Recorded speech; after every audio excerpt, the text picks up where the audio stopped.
Bem-vindos a Planejar Móveis, onde a excelência em móveis planejados encontra a visão dos seus sonhos. Aqui, cada peça é mais do que mobília, é a materialização de seus desejos e necessidades. Na Planejar Móveis, o design é uma jornada pessoal. Nossa equipe de designers talentosos está dedicada a transformar suas ideias em realidade, criando espaços únicos e funcionais que refletem sua personalidade e estilo. Cada peça é meticulosamente trabalhada por nossos artesãos especializados, que combinam habilidade tradicional com as mais recentes inovações. Na Planejar Móveis, cada detalhe é essencial e a qualidade é insuperável. Nosso compromisso com a excelência é evidenciado pela fusão de habilidade artesanal e tecnologia avançada. Utilizamos as mais recentes inovações para garantir precisão, durabilidade e eficiência em cada etapa do processo.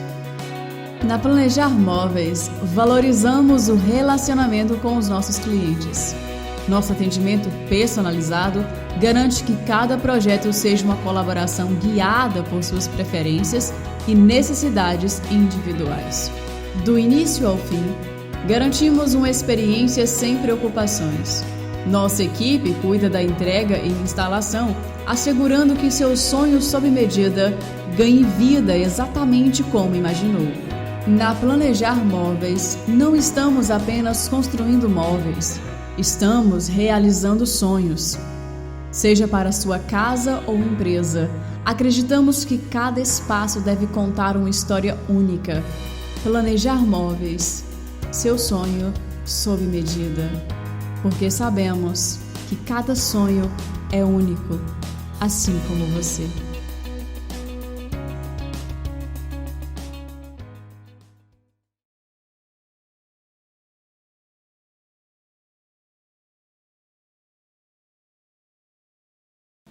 E aí, meus queridos, tudo bem com vocês? Estamos aqui com mais um episódio especial do nosso Pod Ellen. E hoje nós temos um convidado mega especial para você ouvir a história dele e um pouquinho da empresa onde ele trabalha.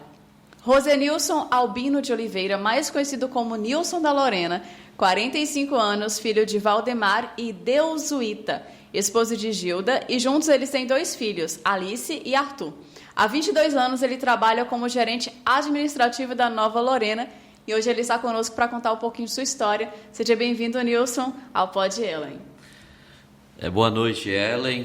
É uma alegria, né? Uma satisfação muito grande a gente estar aqui hoje. Né? E a gente vai estar falando um pouco da nossa história, né? Que eu acho que é interessante a gente compartilhar aquilo que a gente tem vivido. E fico feliz em poder estar aqui hoje compartilhando desse pod, né? O Pod Ellen que já está pegando uma fama tremenda e a gente fica feliz de poder aqui hoje estar compartilhando esse momento. Glória a Deus. Nilson, é um prazer recebê-lo.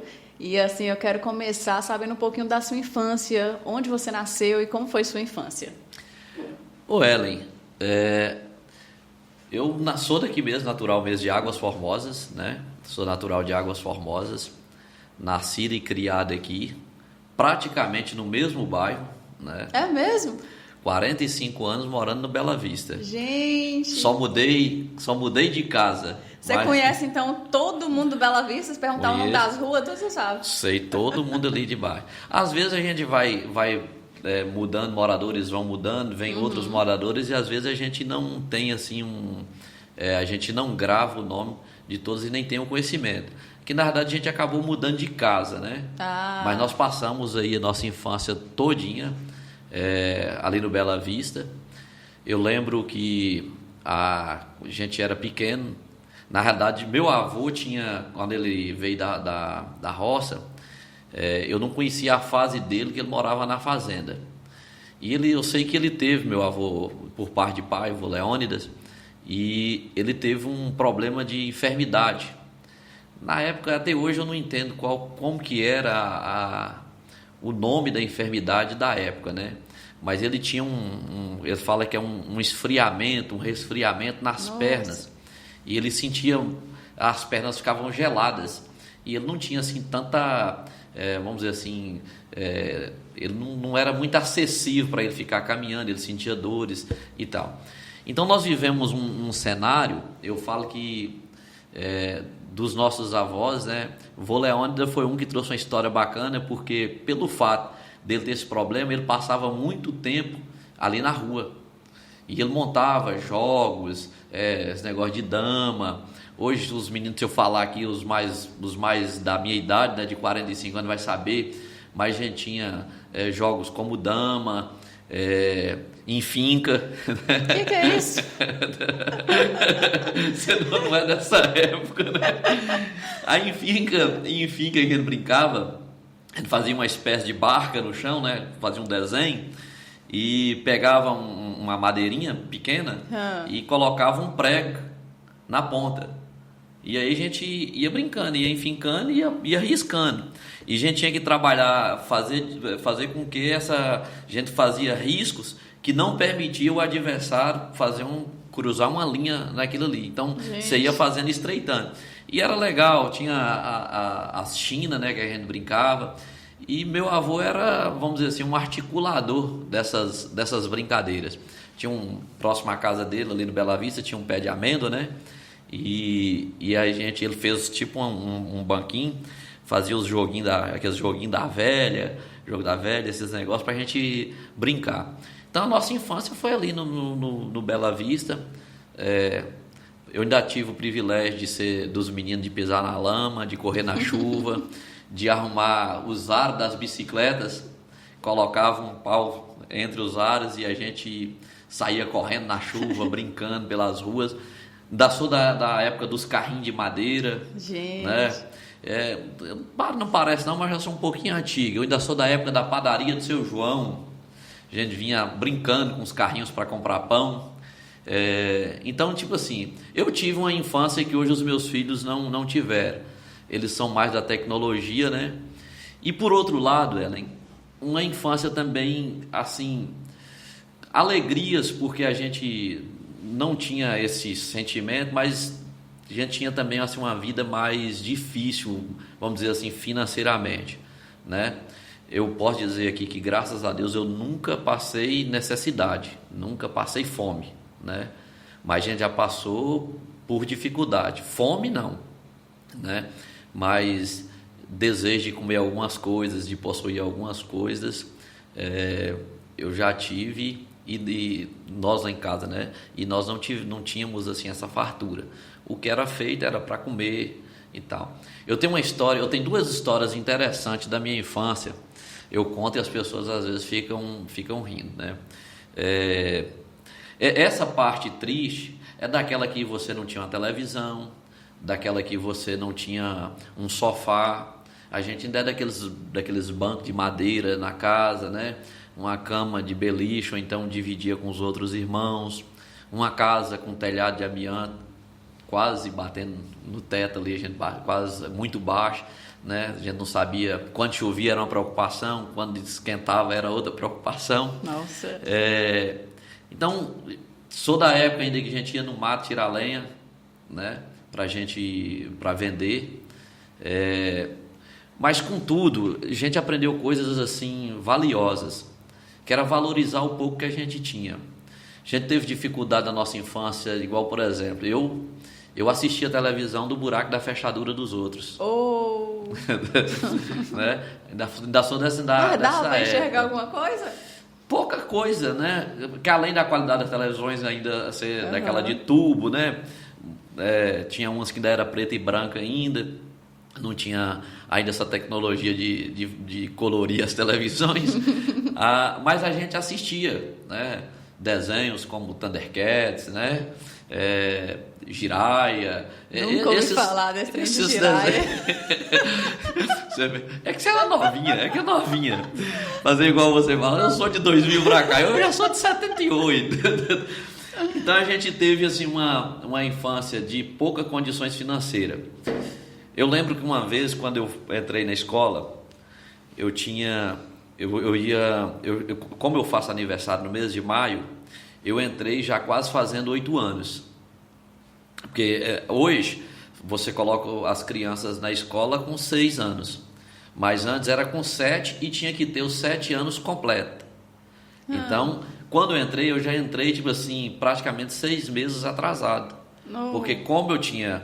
Era em maio, minha mãe, eu não sei se na época não podia ou se não atentaram a isso. Quando eu entrei, eu já estava no ano seguinte para fazer 8 anos. E uma coisa interessante, você também não vai lembrar disso, que você não é dessa época, a gente tinha um supermercado, a gente tinha assim, não era nosso não, tinha um supermercado em Águas Formosas, que era ali, aqui próximo ao quartel de polícia, né? Me falha a memória agora como que era. Desse supermercado. Eu esqueço aqui como que era o nome do supermercado. E como a situação nossa era pouca, pra você ter ideia, os comércios não faziam entrega. Então a gente tinha o carrinho de mão, né? Os que tinham uma condiçãozinha melhor tinha o que nós chamamos hoje de carrinho de mão, que na nossa época era uma galinhota, né? Então a gente chamava o carrinho de mão hoje propriamente dito de galinhota, que era um meio também de trabalho de nosso pai, né? Que era pedreiro, e era um meio também, minha mãe lavava roupa para as pessoas e às vezes a gente colocava as roupas ali, e era um meio também de ganhar pão, os filhos. Porque, tipo assim, a gente ia para o mercado, o point da cidade era a feira. Então, se você quisesse comprar alguma coisa, era lá na feira, lá embaixo no mercado. Tinha Dona Lica, que era a melhor loja de Águas Formosas, vendia roupa, calçados. Aí tinha Dona Lica, que ficava ali naquela esquina ali. Tinha uma venda de Seu João, né? João Alexandrino. Tinha uma venda ali próxima ali onde que é a casa de Odélio hoje. Eu acho que até naquele ponto ali de Odélio é dos Alexandrinos, nem sei se tem um parentesco com o Seu João, mas ali tinha vamos dizer assim, hoje seria, antes a gente falava a venda, né? Hoje a gente falava que seria uma mercearia. Vendia de tudo, desde o anzol, a vara de anzol, o que você precisasse lá tinha. Tinha Dona Lica, tinha Bileu, né? Tinha seu Bileu. Me falha a memória de alguns outros comerciantes que tinham ali. E esse carrinho de mão, essa galinhota, ela servia para a gente ganhar o pão, a gente pegava feira para entregar. Então você ia com o carrinho de mão, as pessoas faziam a feira e a gente acompanhava as pessoas que iam fazer a feira. Então o camarada comprava lá um pacote de arroz, um saco de arroz, colocava no carrinho de mão, comprava uma abóbora, uma coisa, colocava ali. Não existia esses carrinhos de supermercado. Não. Aí a gente pegava aquilo e a gente levava nas casas. Então vamos dar um exemplo. Ela mora lá hoje lá no Gamileira, né? Se você fosse lá na feira comprar, a gente dava o preço e pegava toda a sua compra no carrinho de mão, a galinhota, e levava até sua casa. Gente, tudo vocês crianças. Isso, aí a gente ganhava, eles ganhavam dinheiro para entregar essas feiras. E a gente fazia na sexta e no sábado, que era o dia de feira e dia de movimento.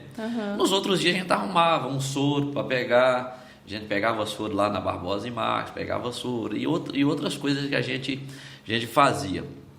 E eu me lembro, Ellen, que como as nossas condições era pouca, vendia o arroz que vendia antigamente, ele vinha numa sacola plástica, igual a de hoje, só que essa sacola plástica ela tirava tipo uma alça. Então os nossos pais compravam aquele arroz e aquela sacola era guardada. Para quê? Essa sacola que ia servir para a gente levar os nossos cadernos para a escola. Como já não tinha condição de comprar uma mochila, a gente usava essa sacola de arroz para colocar o caderno, essas coisas. Nossa. Tinha um macarrão, essa você vai lembrar, que você não pode ser tão nova assim não. Tinha um macarrão que chamava macarrão Mara. Sei. Tem pouco tempo tinha uma propaganda do macarrão Mara, né? Que falava, o Mara? Então, né? Você lembrou do macarrão Mara, né? Esse macarrão Mara, ele vinha os pacotes desse, só que não era esses pacotes que vinham, era um pacotinho comprido. E dentro desse pacotinho de macarrão Mara vinha um lápis dentro, né? E uma borracha, daquelas borrachinhas que encaixa na cabeça do lápis. Era um brinde. Vinha dentro do macarrão. Era o macarrão mais vendido para os pobres, porque a gente comprava já economizava um lápis e uma borracha. Sim. Né? E eu lembro que pai, ele que a gente, desde pequeno, a gente trabalhava. A gente ajudava ele nas obras, ele levava a gente, antigamente tinha umas peneirinhas pequenas assim, que o povo peneirava farinha, esses negócios. Aí, como era um negócio muito chato de fazer nas construções, normalmente os filhos dos pedreiros eram levados. E os filhos dos pedreiros pegavam um copinho, né, que era uma areia bem fininha, a gente sentava, a gente era menino, sentava, e a gente ia pegando com esse copinho e ia peneirando, o que nós chamávamos areia fina, para dar esse acabamento mais fino nas paredes. Então, desde essa época, a gente já trabalhava. Aí pai me levou no supermercado, e o dia de compra era uma festa, né? Porque pai colocava os filhos dentro do carrinho, né? E a gente ia pela rua, ele com a gente, dentro do carrinho. Então, para nós, era festa aquilo. E quando chegou lá, ele falou o seguinte, ele pegou um macarrão desse e falou assim, ó, aqui tem um lápis e uma borracha que vai aqui dentro para você. Eu lembro como hoje. Eu falo isso assim, a gente emociona porque a gente fala com orgulho da vida que a gente tem hoje. E ele vai e fala o seguinte, ele pegou um caderninho de 48 folhas, não é desse de arame não, daquele tipo um brochurão, 48 folhas, e ele me deu um caderninho daquele, um lápis, uma borracha, e eu não lembro se teve outra coisa. E ele falou assim para mim, você já está em mim? Eu vou te dar esse lápis, essa borracha, esse caderno, mas de agora para frente você se vira, que pai não tem condição de te dar as coisas para você estudar. E aquilo eu levei a sério. Eu vendia picolé, eu já vendi picolé na rua, já vendi doce cortado, esses doces que o povo faz na mesa, né? Ainda é meu doce preferido até hoje, né? Esses doces cortados. Eu tinha uma madrinha que chama Geralda, né? Ela fazia esses doces e colocava a gente para vender, me dava para vender, e eu ia para a rua vender. Ela fazia bolo, né? E a gente ia vender. Tinha um rapaz aqui na rua do mercado que fazia picolé, e a gente vendia naquela caixa de isopor. A gente chegava de tarde. Não existia os carrinhos também de empurrar, não. E era assim, os carrinhos era para aquelas pessoas que eram mais fortes. Existia carrinho, mas eram poucos. E aqueles que realmente vendiam mais picolé. Então colocava quantidade. Pra gente era dado as caixinhas de isopor. E a gente saía para vender picolé. Tem dia que eu tô lá em casa e tem um rapaz que passa, um menino que passa, e eu lembro da minha infância, que é raro você ouvir hoje. E ele passa lá e eu olho para minha esposa, ela fica rindo porque eu já contei essa história para ela. E aí o menino passa e ele grita, né? Ei, o picolé! Né? E eu lembro que a gente voltava para casa quase rouco todo dia, de tanto gritar, ei, o picolé na rua, né? E aí a gente fica voltando a memória da gente nisso. Se eu estiver conversando demais, você pode me cortar, viu? Tá ótimo. Você me corta, que senão vamos conversar bastante. Mas aí, Ellen, o que acontece? E eu levei isso a sério. E eu comecei a comprar as minhas coisas, minhas roupas para ir para a escola. Tudo com trabalho que você... Tudo com trabalho. Teve uma época quando começou a fazer umas pontes aqui na estrada que vai para Crisólita, aqui em Pavão. Pai passou lá num teste de carpinteiro, que era para fazer os engradamentos das pontes, dos bueiros de escoamento de água. E quando chegava naquela época que estava mais frio, a gente não conseguia vender picolé, a gente não conseguia vender, né, o quimel, que a gente chama aqui de quimel, a gente não conseguia vender porque a venda era pouca. E eu falei para pai assim, aí vai entrar a história que eu te falo interessante, que as pessoas riem de mim. Aí eu falei com o pai, não tem como eu arrumar um serviço lá onde eu trabalho. Ele falou assim, menino, você vai fazer o que lá? Você não tem nem 10 anos direito, você vai fazer o que lá?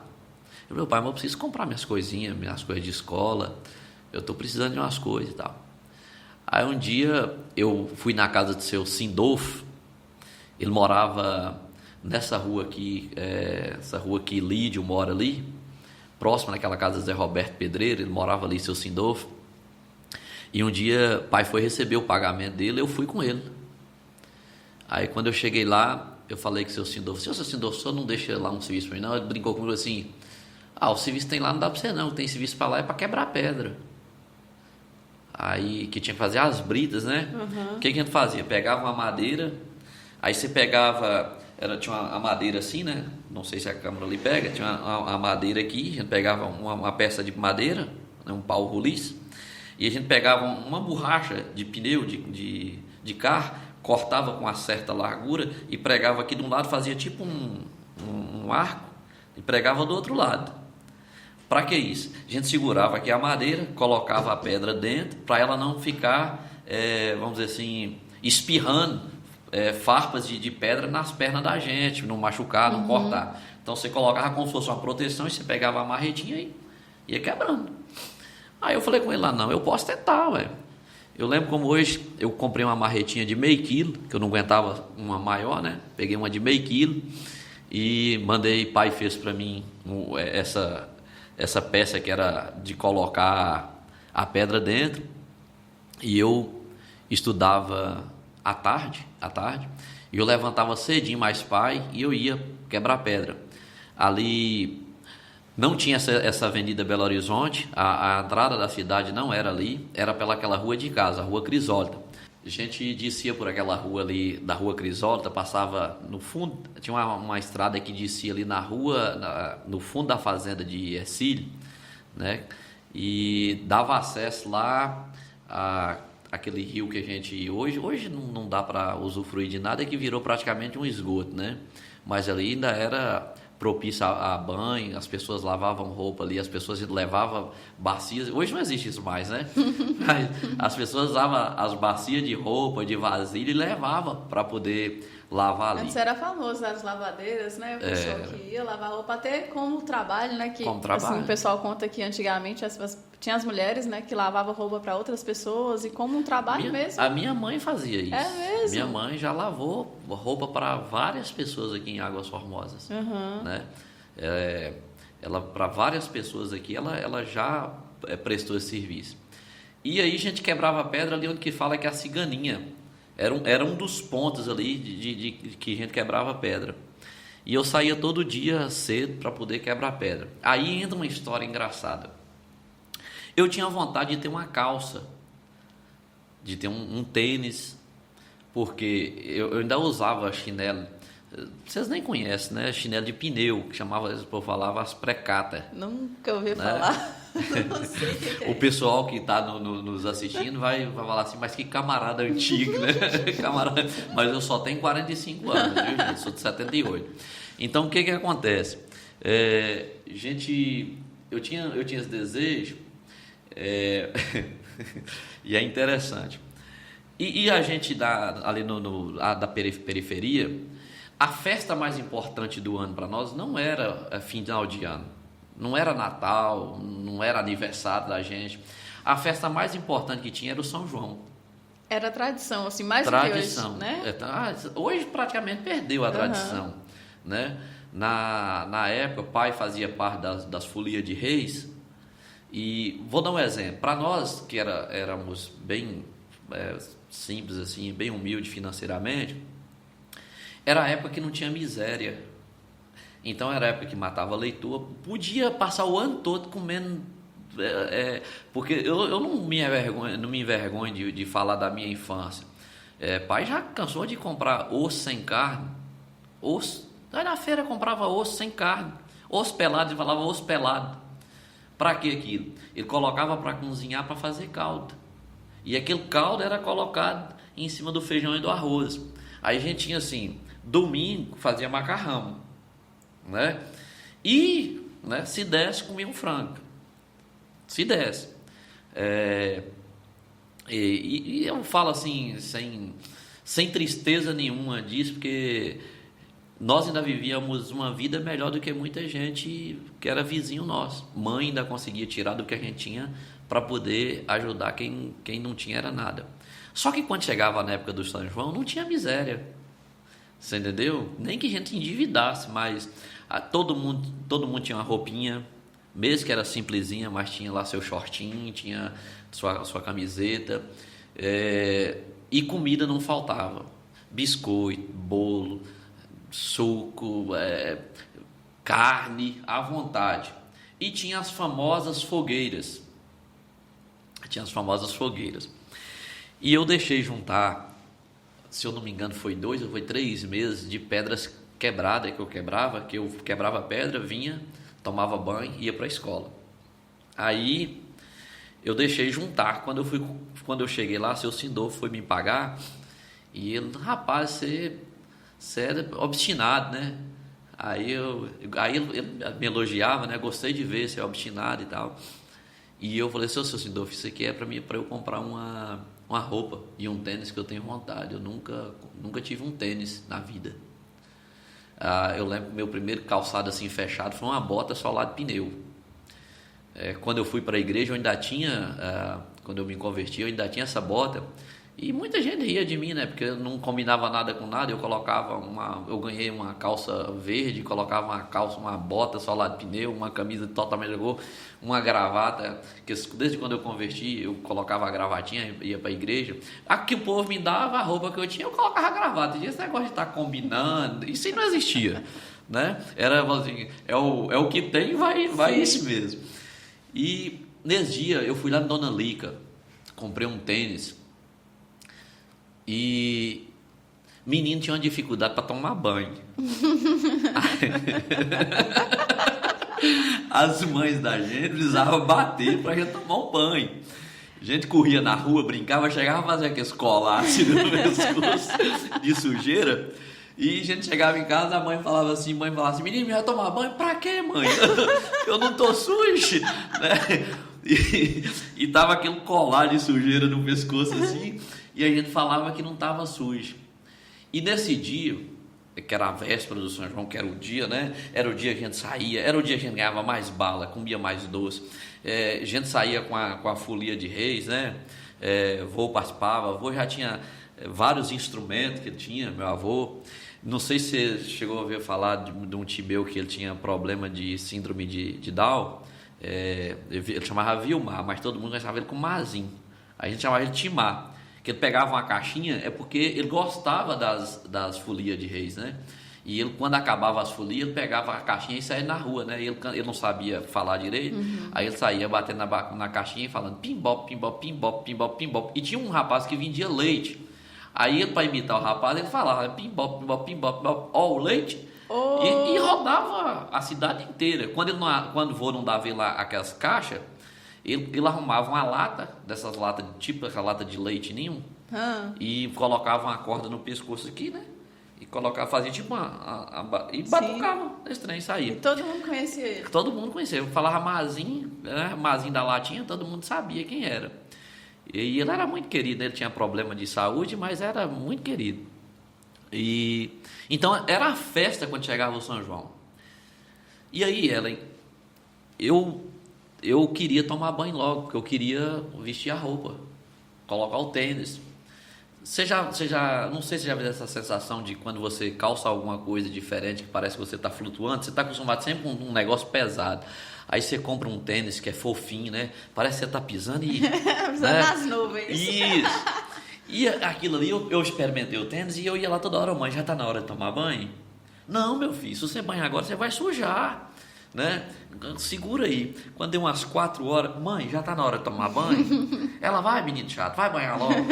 Aí, mas você banha, não veste a roupa agora não. Eu falei assim, mãe, mas eu quero vestir a roupa, né? E a gente demorou. Hoje os meninos de 10, 11 anos já tá tudo pensando em safadeza, numa série de coisas. Já tem uns meninos assim, mais instruídos. Nós não, nós era na simplicidade, na brincadeira. A gente demorava a desenvolver para essas outras coisas da vida, né? E aí mãe deixou eu calçar e vestir minha roupa. Eu calcei esse tênis.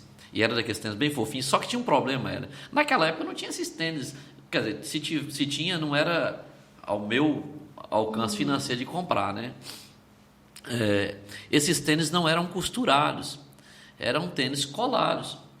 E a gente fazia, na porta da casa, era tradição, fazer aquelas fogueiras imensas. Fazia a fogueira, a gente colocava esses bancos de madeira em volta da fogueira E aí a gente ficava lá comendo biscoito, comendo bolo, comendo um era assado. essa. A graça era essa. E aí o povo que bebia, né? E ficava até amanhecer o dia, cantando, né? Quando tinha as folias, saía de casa em casa, uns levavam a bandeira do São Sebastião, né? E saía. Mas eu ficava... E outra coisa, do que adianta você ter uma coisa e não poder mostrar, né? Eu queria que o povo chegasse logo em volta da fogueira. E olhasse pro tênis. E aí eu sentei nessa fogueira e ajeitei, né? Ajeitei. E ninguém olhava para meu pé. Oh, que ninguém frustrante. Era. Pô, 3 vezes trabalhando. Já viu um menino que não quer mostrar o que ele ganhou de novo? E tipo assim, e eu coloquei, mãe falou, meu filho, mas você tá bonito, viu? E calça, eu nunca tinha vestido a calça. E eu vesti uma calça quando eu fui batizar na igreja católica, né? Tinha o batismo, a gente vestia uma roupa branca, né? Toda de branquinho. E quando eu batizei, quando eu crismei, que eu vesti essa... As únicas vezes. Não foi quando eu batizei. Foi quando eu batizei que eu vesti a calça branca que eu ganhei. Tinha a calça branca, a camisa branca, que mãe, na verdade, mãe comprou, porque isso aí não podia. Você não batizava se não fosse desse jeito, né? E... não, é crisma mesmo, porque batismo era criança, da crisma já grandinho. E aí, o povo, como não olhava para meu pé, nem olhava para minha roupa, eu quis me amostrar, né? E aí, então, eu cruzei as pernas, só que o pé, e eu ficava sacudindo assim o pé, né? Para ver se o povo desconfiava que eu tava com tênis novo. E aí... eu não percebi que estava muito próximo à fogueira. E eu não tinha andado nem para lugar nenhum. Eu tinha saído com minha roupa nova, com meu tênis novo. Eu não tinha ido em nenhuma festividade, não tinha saído. Tinha calçado e ido para a fogueira ali. Ellen, e lá uma hora aquele negócio foi esquentando e a cola do tênis derreteu. E arrancou o solado do tênis todinho dentro da fogueira. Aí quem não estava vendo agora viu.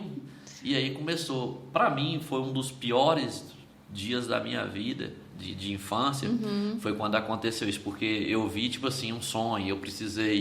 Eu chorei a noite toda. Precisou mãe ir para lá me acalmar. Não, meu filho, você trabalha, você é trabalhador, você vai comprar outro. E aquilo para mim foi muito triste, porque foi uma decepção. Foi 3 meses de trabalho e com poucas horas que eu tinha comprado o tênis, aquilo... se perdeu, não é tão rápido. Se perdeu, né?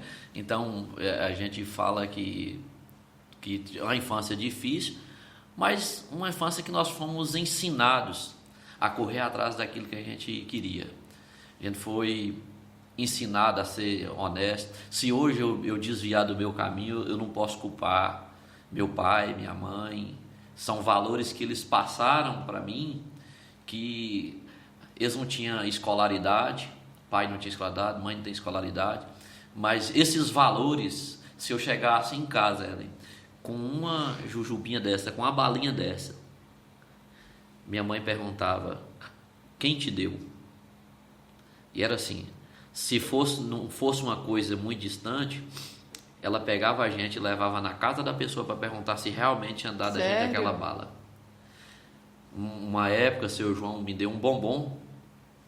Seu João da padaria me deu um bombom aqui na praça, nós moramos lá no Bela Vista. Ela me veio achando que eu tinha apanhado o bombom. Porque nós não tínhamos dinheiro para comprar bombom. Bombom, Danone, esses trens. Era luxo na época. Luxo, isso aí é só para nós, aquilo era de quem era rico. Né? Esses trem não era para nós.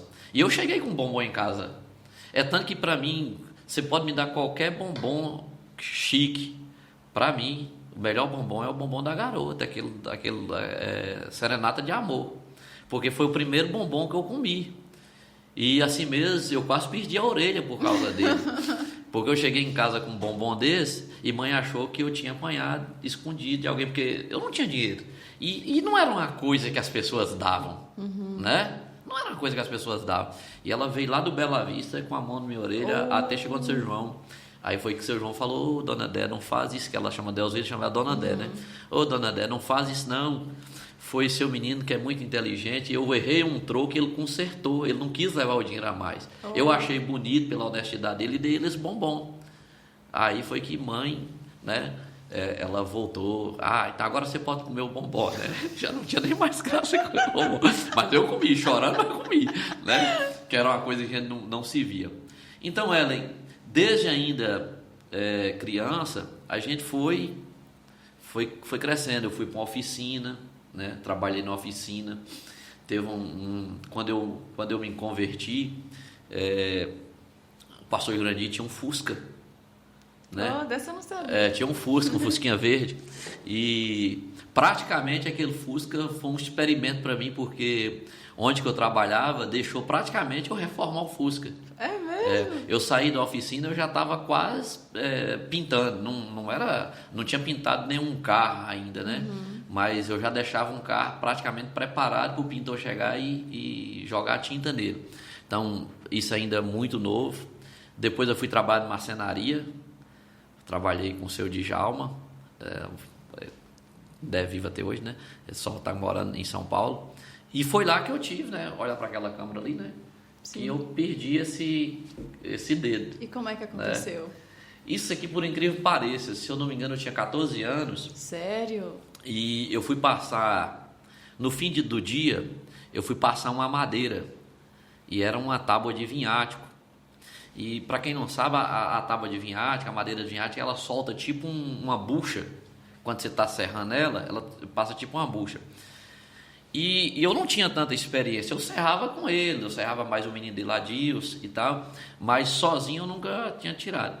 E eu queria levar umas peças sobrou um resto de tábua de madeira, e lá em casa a gente usava fogão a lenha. E eu queria levar umas madeirinhas para a mãe queimar. E eu fui passar, seu Djalma, ele entrou num combozinho que tinha lá, né? E eu fui passar essa madeira. Aí quando eu fui passar, só que eu estava passando madeira pequena. E para passar madeira pequena tinha que usar serras menores. E ele tinha acabado de passar uma madeira lá numa serra maior. Eu não troquei a serra. E tentei passar. Aí essa serra embuchou na madeira. Ela deu um tranco na máquina, né? E quando ela voltou, minha mão cortou esse dedo. Esse aqui ficou pendurado. Ainda tem a marca, Nossa. Não dá para ver lá na câmera, mas já tem a marca até hoje, que esse aqui ficou, deu para recuperar. E esse aqui não teve jeito, né? Ele cortou e não teve jeito. Sofri alguns bullying na escola, mas a gente não levava isso como bullying naquela época, né? A gente levava na esportiva.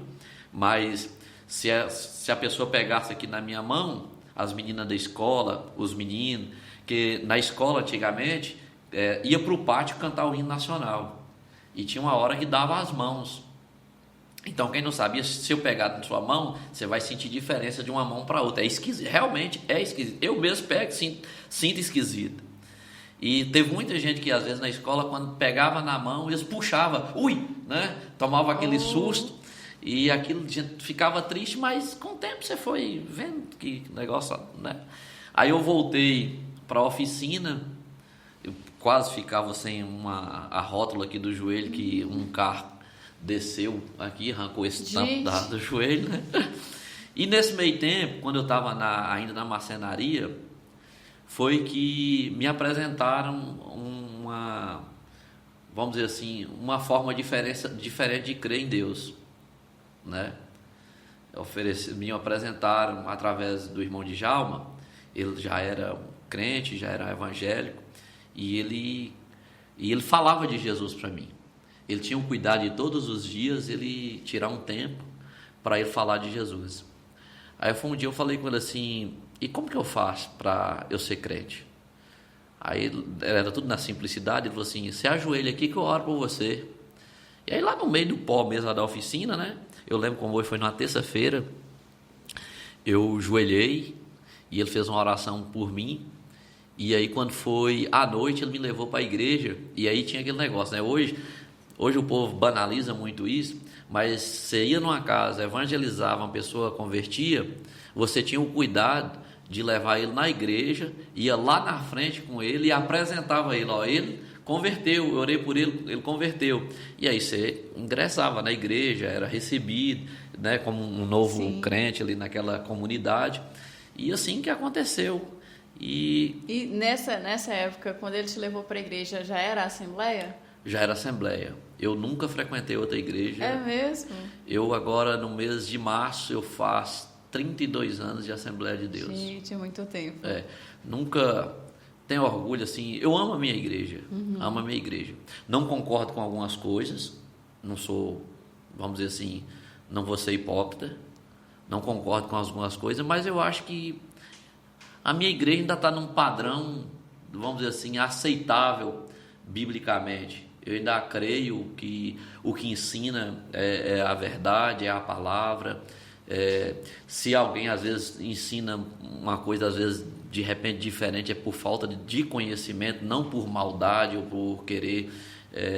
A gente vê hoje muito comércio da fé, e eu não vejo isso na minha igreja. Então eu tenho orgulho de ser assembleiano, amo todas as igrejas, mas eu não consigo falar, por exemplo, eu não sei falar de outra denominação. Sim. Que eu sei falar da minha, onde eu congrego. Conheceu a fé, conheceu a palavra. Isso, onde que eu aprendi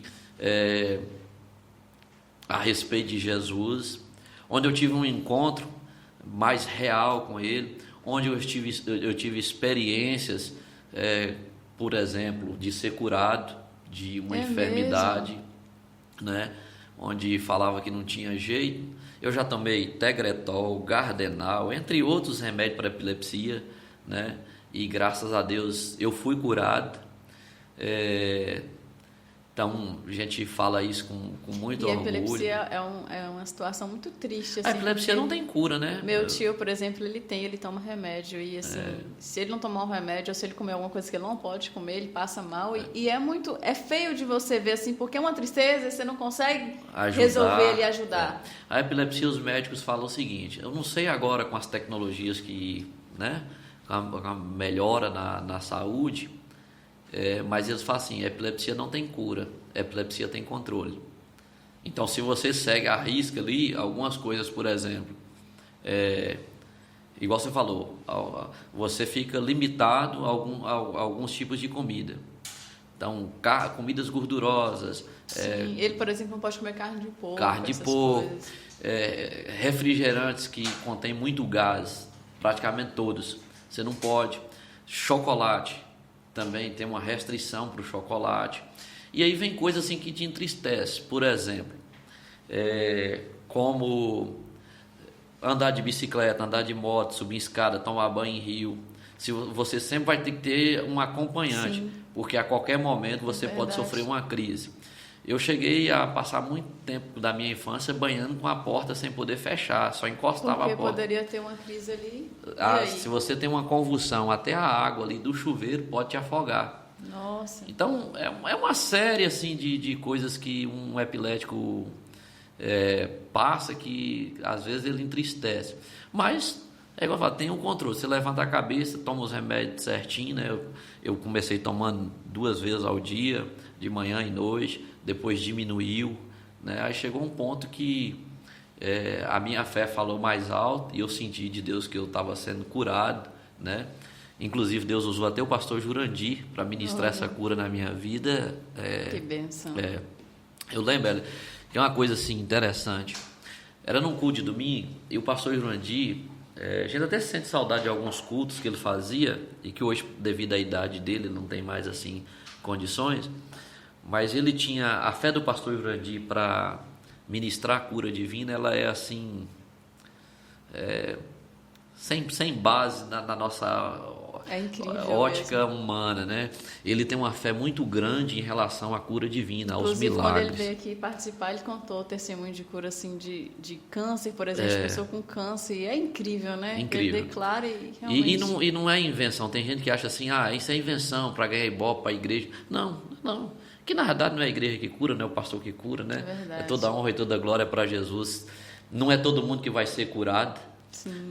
As pessoas ficam assim, se eu tiver fé... Não. Biblicamente falando, eu não creio dessa maneira. Eu creio que vai ter umas pessoas que vão enaltecer através de um milagre o nome de Deus, o nome de Jesus, e essas pessoas serão curadas. Então isso depende do quê? Da soberania de Deus. Mas a fé do pastor Jurandir era tão espetacular em relação a isso, que ele todo culto de domingo ele fazia uma oração para enfermos. Não terminava um culto de domingo sem oração para os enfermos. E ele perguntava, a gente até ria dele, eu brincava com ele, falava assim, pastor, o senhor está contando gente demais, que ele começava e falava assim, tem 1, 2, 3, 4, 5, aí a gente via umas 10 mãos, ele falava que tinha umas 30, né? Só para descontrair. É igual quando o pastor falava assim, eu lembro que ele fazia programa de rádio aqui, e ele falava assim, que no culto que teve na congregação, na roça, que tava uma apoteose de gente. E assim, meia dúzia, né? Bonito, porque ele sempre, sabe, engrandece o nome de Deus e ele fala com orgulho, assim, do culto e tudo é muito bonito e muito... É incrível. Mas, na verdade, tinha mesmo as pessoas. Mas a gente atentava ele, né? A gente brincava com ele, pastor, eu vi 6 pessoas, você contou 30, onde você achou isso? Eu brincava com ele, né? E num dia desses cultos, Ellen, eu jejuei ao ponto de mãe ir procurar o pastor Jurandir e falar com ele para pedir para eu parar, porque eu estava ficando muito magricelo. Eu já era magrinho, né? Se você pegar uma foto minha quando eu casei, minha filha Alice fica atentando, né? Fala assim, pai, o senhor era feinho, viu? O senhor agora está até arrumadinho, criou uma carninha, mas o senhor era magricelo demais. A única coisa que salvava era o olho, que é verde. Aí eu atentava, porque eu tive... tanto que quem está na câmera vai ver que eu tenho um olho que é meio puxado, que eu tive paralisia facial, né? Mas graças a Deus, olhando assim, ninguém percebe. Agora, se eu sorrir aqui, aí você vai ver que um olho puxa mais, eu fico mais parecendo um japonesinho, meio fechadinho, né? E ela me atenta que eu era magro demais, né? Até brinca com aquela música, né? Eu era magro que dava dó, que dava dó. E eu jejuei, Ellen, mais de 30 dias. Sério? Por quê? No início da minha conversão, eu andei muito com o pastor Jurandir. E aquele negócio, se você anda com alguém que ensina sobre determinada coisa, você passa a crer naquilo, porque você vê as coisas acontecendo. Sim. Então, quase todo o texto bíblico que eu pegava para pregar, que ele me dava a oportunidade de falar, eu falava de cura. Era a mulher do fluxo de sangue, era o cego de Jericó e por aí vai. Né? Era o paralítico do tanque de Betesda. Então, eu pregava aquilo. E um dia eu perguntei para Jesus, Senhor, se eu estiver pregando e eu passar mal, se eu tiver uma convulsão lá na hora, que tipo de pregação vai ser essa, né? Porque a gente pensa dessa forma, mas Deus tem seus meios. E eu então comecei a orar e jejuar. E quando foi no domingo, era no último dia da minha campanha, eu cheguei no domingo, eu não comi nada durante o dia todo. Da hora que eu levantei, tomei banho à noite, fui para a igreja sem comer nada, sem beber água. Eu não aconselho isso para ninguém não, tá? Não estou ensinando pessoas a fazerem isso não. Porque às vezes você pode, ao invés de melhorar, prejudicar. Então, cada um dentro do seu padrão, dentro da sua condição física, né? Para não fazer isso. Mas a minha fé da cura, para mim, era fazer isso. Naquele último dia, durante o mês, eu jejuei até por volta de 1h da tarde. Só que naquele dia, eu já estava até sem força para orar, porque eu estava fraco, debilitado por falta de alimento, né? Falta de água, falta de alimento. Mas eu falei com Jesus, eu cheguei mais cedo. Foi por volta de umas 6h30, eu fui para a igreja, porque eu sabia que era a hora que abria a igreja. E eu joelhei num cantinho lá e falei com Jesus, eu só levanto daqui quando o Senhor me curar. E isso eu orei essa meia hora pedindo a Jesus. Minha oração era de agradecer Ele e pedir para me curar. E aí ela iniciou o culto. Cantou-se o hino, tem a liturgia da igreja, né? Canta-se o hino da harpa. Eram 3, agora diminuiu para 2, né? Mas eram 3 hinos da harpa. Tinha a leitura da palavra, tinha a oração, e aí os conjuntos cantavam, seja oração, jovens, crianças e por aí vai. E eu lá ajoelhado, eles levantaram, cantaram, e eu permaneci lá ajoelhado, falando com Jesus, que eu queria ser curado. E nisso a igreja levanta, as pessoas não percebem que você está ali, né? Quem está lá na frente não vê, eu estava lá no meio do banco, no meio da igreja lá, E isso, o culto passou, chegou no final do culto, o pastor, resumidamente, o pastor falou assim: hoje eu quero fazer diferente, eu quero chamar as pessoas, pastor Jurandir, eu quero chamar as pessoas aqui à frente, porque Jesus quer curar pessoas aqui hoje. Eu estou com fé e eu estou sentindo o Espírito Santo tocando em meu coração, que pessoas serão curadas e de doenças sérias aqui hoje. E nisso foi muita gente lá na frente. Mas você sabe quando é que esse camarada teimoso?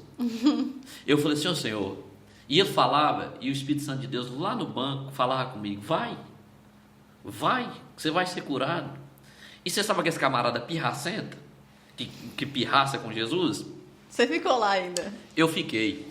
E nisso o pastor Jurandir ficou mais de 10 minutos, que não era do feitio dele, chamando lá na frente. Aí ele pegou e falou assim: tem gente aqui que precisa vir aqui à frente para ser curado. Deus não está deixando eu orar para as pessoas que estão aqui na frente, que falta uma pessoa. Nossa, era você teimando lá no banco. E eu falei assim: ô Jesus, se for eu, ainda tinha isso. A gente fala que é eu lembro disso como se fosse, assim, isso volta um filme na cabeça da gente, né? E ele pegou e falou assim, eu falei com Jesus assim: se for eu, Jesus, ainda estava duvidando ainda, né? Se for eu, faz com que ele me chame pelo nome. Nossa. E aí ele perguntou assim: olha que coisa interessante, eu não vi Nilson aqui hoje na igreja, e o Espírito Santo está falando que é ele que está faltando aqui para ser curado. Oh. Aí você já levanta de um banco, não precisa fazer mais oração, que você já levanta do banco com a certeza que você vai voltar para casa com um milagre. E eu levantei, ele orou por todo mundo, aí ele desceu do púlpito, ele fez uma oração por mim e falou uma coisa no meu ouvido. Eu acho que ele não lembra mais, né? Ele falou algo no meu ouvido, que eu sei o que é, e isso já passou não sei quantos anos, né? E eu lembro como hoje o que ele falou no meu ouvido, né? E eu voltei para casa, e naquele dia eu vim flutuando, crendo que eu tinha sido curado. E graças a Deus eu fui curado. Isso já faz mais de 20 anos que eu não tive mais esse mal. E graças a Deus não precisei tomar. Quando a mãe descobriu que eu não estava tomando os remédios, já tinha mais de 6 meses, porque os remédios que ela comprava duravam 6 meses, né? E quando ela descobriu que os remédios que eu não pedi ela para comprar mais, eu fui e falei com ela: mãe, já tem mais de 6 meses que eu não tomo os remédios e eu não estou sentindo mais nada. Então eu criei na cura e graças a Deus eu tenho, vamos dizer, eu carrego esse milagre, de um milagre que aconteceu. Mas com tudo isso, Ellen, eu ainda atribuo o maior milagre na vida do ser humano, é a salvação. Sim, com certeza. Né? A alegria da salvação, a paz, aquela paz interior. Você que tem um desejo de morar no céu, de estar com Deus, arde no seu coração o desejo de morar com Deus. Eu acho que isso é o maior milagre que pode acontecer na nossa vida, esse resgate, né? Ele nos resgatou das trevas e nos trouxe para a sua maravilhosa luz. Eu acho que isso é o maior milagre.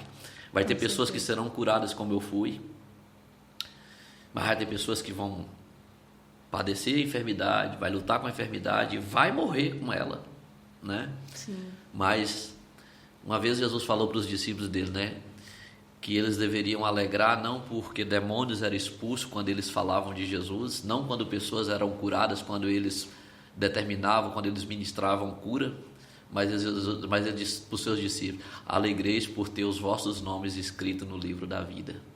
Então acho que a maior alegria nossa, com saúde ou sem saúde, se nós permanecer firmes, né? Aqui é passageiro, lá com ele é eterno. Então acho que isso é a maior alegria. É verdade, com certeza. Nilson, você fala assim como um evangelista. De lá para cá, desde a sua conversão, eu creio que você tem feito esse trabalho, né, de sempre levar a palavra de Deus às pessoas, e esse tem sido assim a sua missão, de anunciar o evangelho todos quanto você puder. Ellen, eu acho que todos nós nascemos com um propósito. E eu acho que o nosso maior propósito, a partir do momento que a gente conhece a Cristo, é falar dele. Não existe uma razão maior da nossa existência do que a não ser falar dele. Sim. O apóstolo Paulo ele vai dizer que tudo que nós fizermos, qualquer coisa, quer comamos, quer bebamos, quer vestimos, qualquer coisa que nós for fazer, tem que ser para a glória de Deus. Então, qualquer coisa. Se eu trabalho, no meu trabalho eu tenho que ter uma oportunidade para falar, testemunhar de Jesus. Eu não preciso pegar Jesus e descer goela abaixo de ninguém. Não.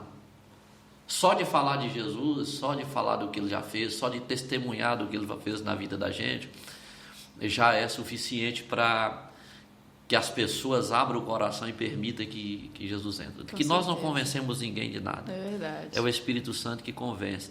Então, as pessoas que nos ouvem, eu acho que simplesmente permita, né? Permita ser alcançado pelo Senhor. Ele diz que ele está à porta e bate, né? Agora cabe a mim abrir o coração. Mas é muito bom. E aí de lá para cá eu já participei de tudo na igreja. É mesmo? Já rodou os cargos assim? Já trabalhei com grupo de evangelismo, já trabalhei com jovens, já trabalhei com várias coisas. E hoje, pela graça de Deus, eu tenho o privilégio de ter sido consagrado ao presbitério da igreja. Glória a Deus. Que para mim é uma honra muito grande, né? Uma honra muito grande poder fazer parte do ministério da igreja. E é isso, essa parte da minha vida pessoal, né? Essas portas que foram abrindo. Eu lembro quando eu tinha 16 anos, eu já tinha cortado o dedo, né? Já tinha perdido o dedo, já tinha arrancado um pedaço do... Só que aqui, graças a Deus, não ficou sequela nenhuma, não, né? Não tive problema. Aí eu fui pedir emprego na Ceaval. Eu trabalhei, as pessoas às vezes não sabem, eu trabalhei lá na Ceaval por 9 anos. É mesmo? De emprego fechado, eu só trabalhei em 2 lugares. De carteira assinada, só trabalhei em 2 lugares até hoje na minha vida. 9 anos lá na Ceaval, com Carivaldo, né? E já 22 mais Zé Cássio, lá na Nova Lorena. Então eu já vou para 31 anos aí só de... Eu comecei a trabalhar em Carivaldo, eu ia fazer 15 a 16 anos, se eu não me engano. Eu lembro que o meu teste para entrar lá foi levantar um saco de sal. Peguei, pensa na dureza, que eu não podia deixar esse saco de sal cair, 25 quilos, eu não tinha, igual eu te falei, esmiliguidinho. E eu entrei, graças a Deus, fiquei lá 9 anos, saí para ir para outro emprego. Né? Quando eu saí de lá, não porque me mandaram embora, não porque... Saí porque eu estava querendo casar, né? E consegui um emprego que me pagava melhor um pouquinho. Sim. Mas eu devo muita coisa a Carivaldo. Carivaldo, ele é um ensinador nato das pessoas. Se alguém querer aprender alguma coisa, que o pessoal que está ali na Ceaval, se observar, basta observar Carivaldo, você consegue extrair dele muita experiência de vida e muita coisa para você levar para o seu dia a dia. Então eu tenho Carivaldo para mim como um professor. Eu lembro, eu conto uma coisa e as pessoas assim, isso não funciona. Para mim funcionou, pode não funcionar para muita gente. Eu comecei de Carivaldo ganhando 10% do salário. É mesmo? 10%. E aí eu trabalhava, ganhava 10%. Depois, com o passar do tempo, ele me pagou 30%. Depois, com o passar do tempo, ele me pagou 50%. Mais um tempo, ele me pagou 75%. 75%, não me falha a memória. E já depois de um bom tempo, ele foi me pagar um salário. E eu estava ajeitando para fazer para casar, né? Eu quero saber como é que você conheceu a sua esposa. Aí, moça, e o que acontece? Eu sempre quis ter, eu sempre fui assim, eu nunca fui de gastar, porque eu nunca fui assim de bebedeira, nunca fui eu creio que minha ida para a igreja evangélica foi até um livramento, porque eu já bebia escondido de mãe com 12 anos, né? E eu não gostava dessas bebidas como cerveja, esses trem. Eu gostava de cachaça. Aí a gente, para enganar a mãe, o que a gente fazia? A gente colocava a cachaça, colocava lá um meio copo de cachaça e misturava com coca. Hoje eles inventaram um outro nome desse trem aí, acho que é Cuba que eles falam. Eu nem sei. Mas naquela época era cachaça com coca mesmo, né? A gente fazia isso, né? E a gente enganava a mãe, porque colocava, ele me ajudava, que era o mais velho, né? A gente enganava a mãe, porque se mãe pegasse era couro. Então a gente, já com 12 anos, eu já bebia. Então eu corri um risco muito grande aí de enveredar aí no alcoolismo, né? Sim. E quem sabe até outras coisas ruins. Mas graças a Deus eu tive esse livramento e fui para a igreja. Depois eu ingressei, fui trabalhar em Carivaldo, fui trabalhando, e aí uma vez eu fui pedir lá aumento. Eu cheguei para Carivaldo e falei: Carivaldo, o que eu ganho é muito pouco, eu não ganho nem um salário ainda, né? E não está dando para eu comprar umas coisinhas que eu preciso e tal. Aí eu achei que ele ia me dar o aumento. Aí ele me chamou e contou uma história para mim muito bacana. Ele falou assim: você é crente, né? Eu falei assim: sou. Você dá o dízimo? Eu falei assim: sou dizimista. Aí ele falou assim: e desse pouco que você ganha, você tem condição de tirar os 10%? Eu falei assim: tem, que não é meu, é do Senhor, né? Eu falei com ele, aí ele pegou e falou assim comigo: pois vou te ensinar o segredo da riqueza. O segredo da riqueza não é você ganhar muito, é você saber guardar do pouco que você ganha. Nunca, aí ele falou assim: nunca gaste mais do que você ganha, nunca gaste tudo que você ganha. Esse é o segredo. E eu na cabeça eu falei assim, confesso para você, miserável, desgraçado, mão de vaca. Na minha mente eu xinguei ele de tudo quanto é nome, né? E eu falei assim, também, né, o que ele ganha dá para ele economizar, querendo economizar com menos de um salário que eu ganho, como que eu vou economizar? E ele falou assim: Nilson, o problema da sociedade é querer viver a vida do outro.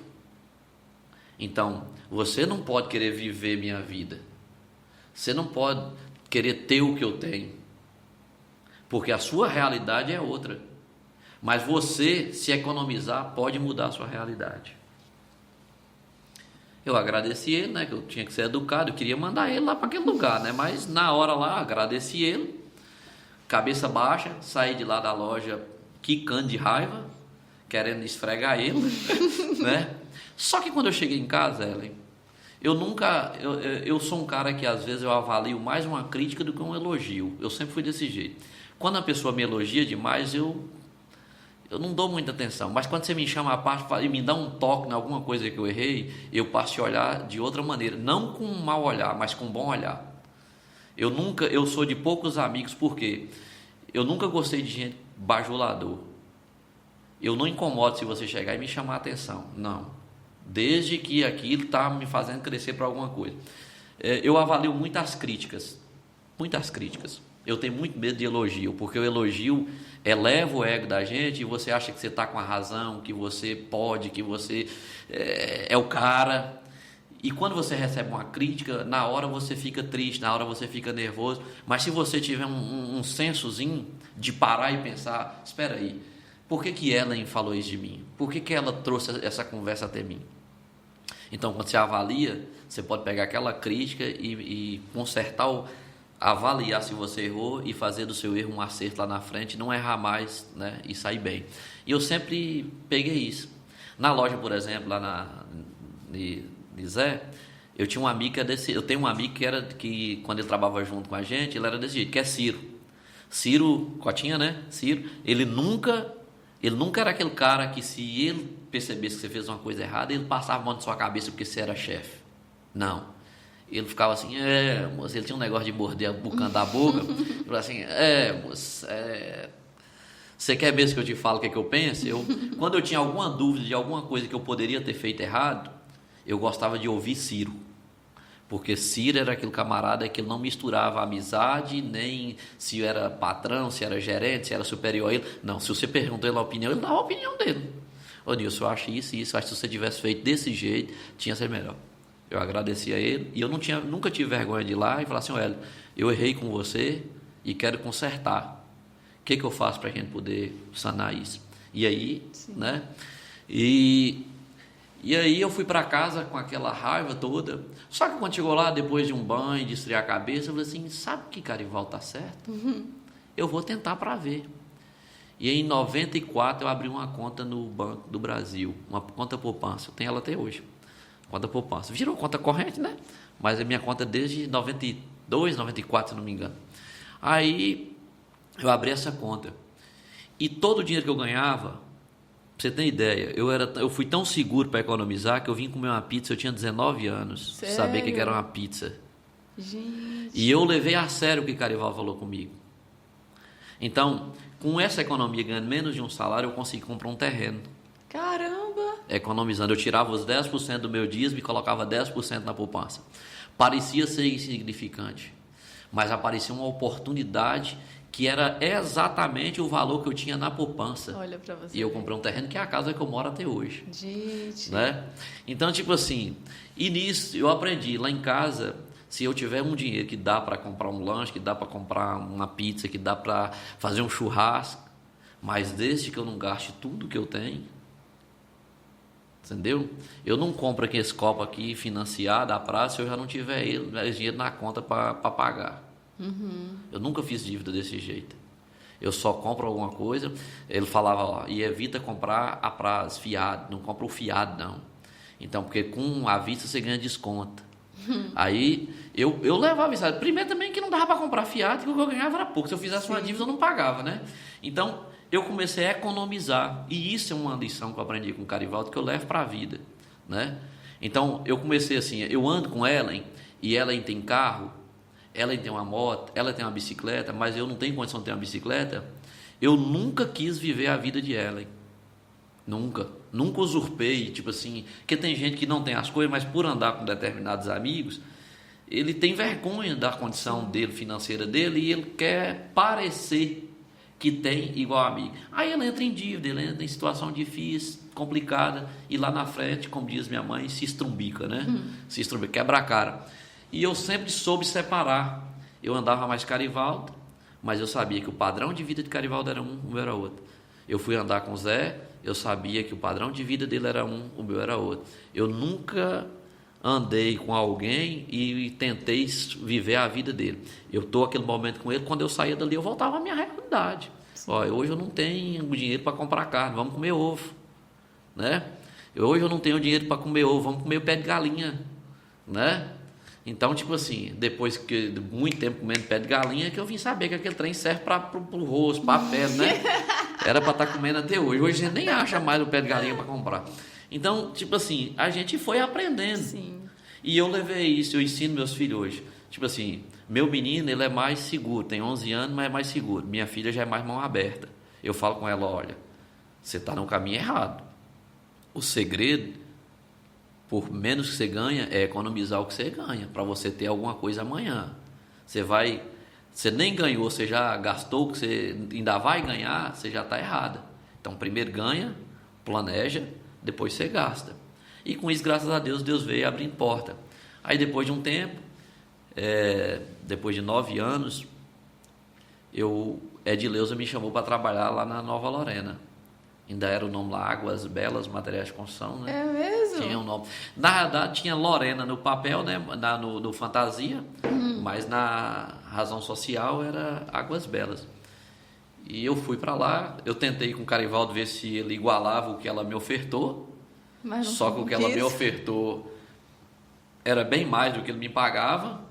Ele deixou você ir. Aí ele, moça, eu não queria que você saísse não e tal, mas... né? Ele disse que não pagava mais, porque tinha gente mais velha lá, tinha outros funcionários que já tinha anos que estavam lá e ganhavam um salário, e se ele me pagasse mais mais que isso, né? Que ele ia ter que aumentar para os outros também, e aquela conversa, né? E eu falei assim, então eu já estou conhecendo a menina aí, né? Tô namorando e tal, já tinha uns planos de casar. Aí eu fiquei mais um tempo com ele até eu casei. Depois que eu casei, que eu fui trabalhar lá na Nova Lorena. Foi depois que eu casei com 20 anos, foi depois que eu casei que eu fui trabalhar lá na Nova Lorena. Nem férias direito eu fiquei, que eu já saí de um emprego e fiquei uns 15 dias né? E aí eu fui para Nova Lorena. Mas como é que você conheceu a sua esposa? É uma história, vamos dizer assim, não tem muito o que contar a respeito. Eu sei que ela não me queria. Uai! Eu acho que eu venci ela pelo cansaço. Eu acho Você que insistiu foi. bastante. Ela tá assistindo esse negócio, ela vai ficar rindo de mim. Mas eu venci ela pelo cansaço. Por quê? Ela é um ano mais velha do que eu. Um ano certinho. Nós fazemos aniversário no mesmo dia. Oh. Só que quando eu chego o dia de pegar a idade dela, ela pula um ano, né? Ela para frente. E na igreja, ela é o seguinte, a gente, hoje as coisas estão meio mudadas, mas na igreja a gente namorava para casar. Eu aprendi desse jeito. Você conhecia uma pessoa, namorava para casar. E eu tinha vontade de casar. Eu tinha um sonho de ter uma casa, um lar. E eu sempre sonhei com isso. E um dia eu engracei com aquela moreninha, entendeu? Só que ela tem um irmão sem vergonha da vida, que é o Gessé. E Gessé me enganava. Eu fui um camarada daqueles chiclete de escola, daqueles que ia para a escola. Você não pegou a época da danceteria de Maurão, não, né? Acho que não. Não? Ué, então você é nova demais, Eu tenho 25 anos. É novinha. Sou tão novinha assim, não. Mas Eu não lembro peguei muito a época que tinha danceteria de Maurão, né? Eu nunca frequentei, até porque quando eu converti, eu ainda era novo, não tinha idade para entrar lá. Uhum. Só que, tipo assim, na sexta-feira, eu passei a estudar à noite porque eu trabalhava. Eu era o mais novo, mais criança, vamos dizer assim, era um adolescente estudando à noite. Oh. Porque eu trabalhava durante o dia. Jeito, né? E por ser bem esmiliguidinho, né? Todo mundo achava que você era novo. Novinho. Aí o pessoal lá faltava querer me bater na escola, porque dava sexta-feira, tinha 5 aulas. E sexta-feira eles já iam meio tomado. Oh. Que já saía da escola para ir para a danceteria, lá para Maurão. E era aquele negócio, se tivesse um aluno na sala, o professor dava a aula. E você ficava na sala. Eles todos matavam a aula, todos saíam, pulavam o muro. E, né, na escola eles chamam a gente pelo nome, né? Que hoje, segundo o Nils policial, eu não tenho nem pai nem mãe.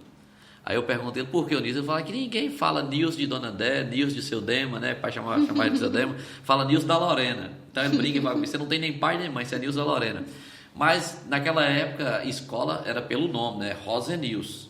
Né? Rosa Nils. Eu já questionei mãe a respeito desse nome, né? E ela disse que é um nome que ela ouviu no rádio, muito bonito, e colocou. Então não vou desagradar minha mãe, né? Rosa Nils é um nome lindo, né? Aí eles falavam assim, só Rosa Nils vai ficar aí? Todos eles matavam a aula e eu ficava dentro da sala de aula. Só que aí o professor era obrigado a dar falta de todo mundo. Porque para comprovar que ele estava lá, que eu estava. E eu ficava na sala de aula, o professor tinindo de raiva também, que ele tinha a oportunidade de ir embora, né? E eu dentro da sala de aula lá. E ele te dava aula? Dava aula. Eu falava com ele, dá aula. Aí eles para pirraçar, eles me davam um livro e mandavam copiar os trem do livro, né? Ficava 50 minutos lá copiando coisa do livro. Eu era tão piolho de escola, né? Chicletinho de escola. E quando eu comecei... na realidade, eu nem estava namorando com Gilda ainda. Só que eu gostava dela. Eu via ela na igreja, achava ela era bonita, né? Filezinha, moreninha, cabelão cacheado e tal, cinturinha de violão, né? Violino que eu pegava assim com a mão assim, juntava, eu conseguia com minha mão juntar um dedo no outro na cintura dela, bem, né? E ela não é aquela, ela tinha daqui pra cá bem fininho, né? Aí e eu era doido com ela, né? Olhava pra ela e ficava apaixonado. Aí Gessé era sem vergonha da vida, ele fazia capturia comigo. O que ele fazia? Ele sabia que eu era piolho de escola. Ele chegava para mim e falava assim, Gilda tá lá fora, disse que hoje quer conversar com você, mas tem que ser agora. Antes de terminar as aulas. Gente, e eu escalava aqueles muros. Quando eu chegava lá fora... Cadê Gilda?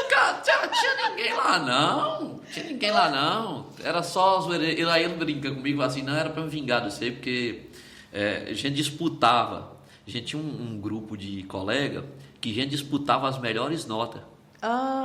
Então, tipo assim, a gente passava, quando a gente ficava num ano com menos de 90, para aquilo pra gente era uma decepção.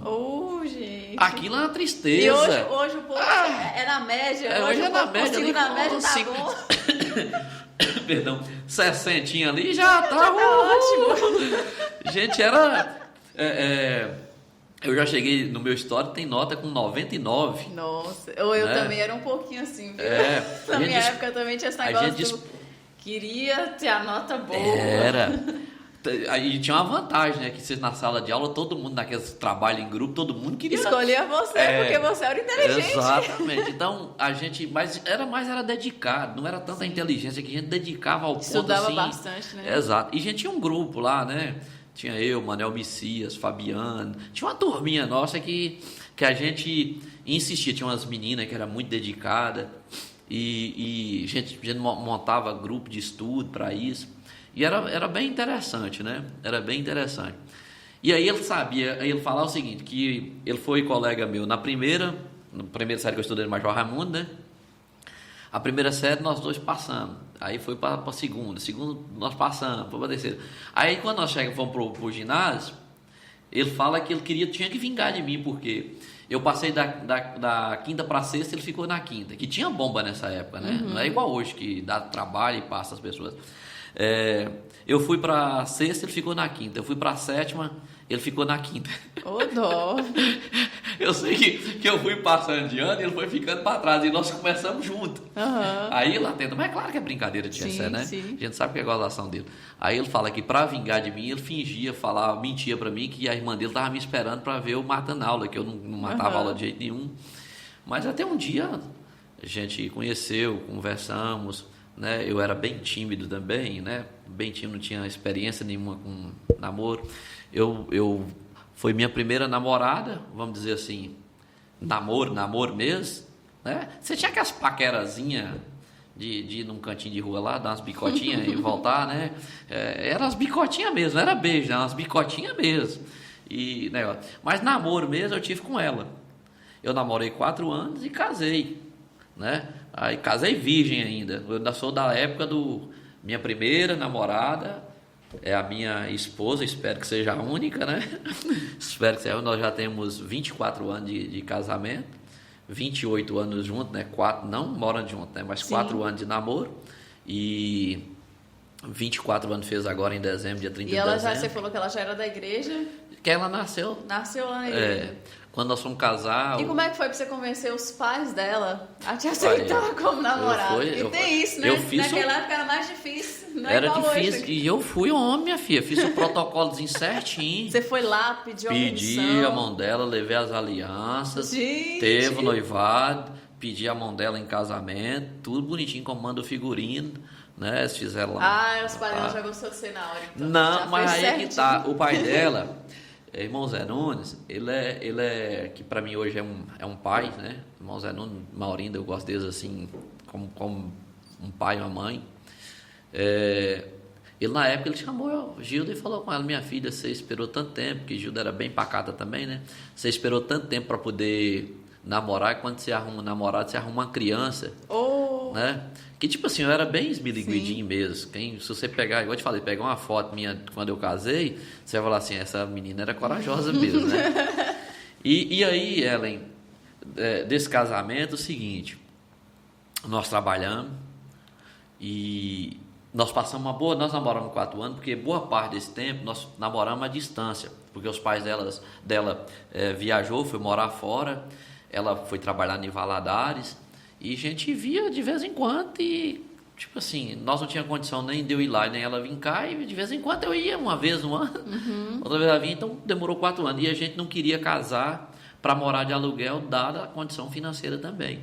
Aí eu tinha esse terreno, eu fui construindo, e chegou num ponto, aí ela pegou e falou assim, nós já temos 4 anos, estamos namorando e tal. E ela arriscou, foi corajosa e quis casar. Eu falei com ela, eu tinha um medo de não conseguir sustentar, dar conta disso, né? Já vinha de passar necessidade, né?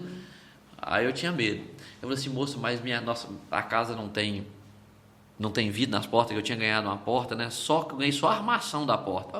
Não tinha os vidros, era só a ferragem, né? Sim. Não tinha piso, não tinha cerâmica, era no chão grosso. As paredes eram no reboco. O banheiro lá de casa era também no grosso. Tanto que quando nós casamos, nós colocamos uma lona para não dar umidade no banheiro, nas paredes do banheiro, nós forramos uma lona, né? E banhava esses daí no negócio. Então, tipo assim, era bem simplesinho. Eu fechei a janela e a porta de papelão, eu fechava de papelão os espaços que era para vidro, né? Eu amarrava com a linha de anzol, porque não podia amarrar com uma corda diferente, porque senão ficava feio, né?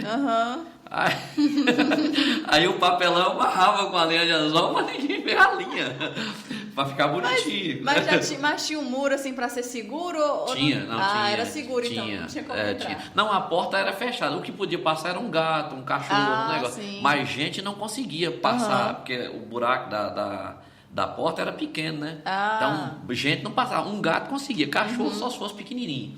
Tinha hora a gente assustava com os passarinhos dentro de casa. Entrava pela janela, entrava pela porta. E ela foi muito corajosa. Ela casou comigo nessa situação. E ela, vamos dizer assim, ela me ajudou a conquistar. Hoje eu acho que eu tenho o que eu tenho, graças a Deus.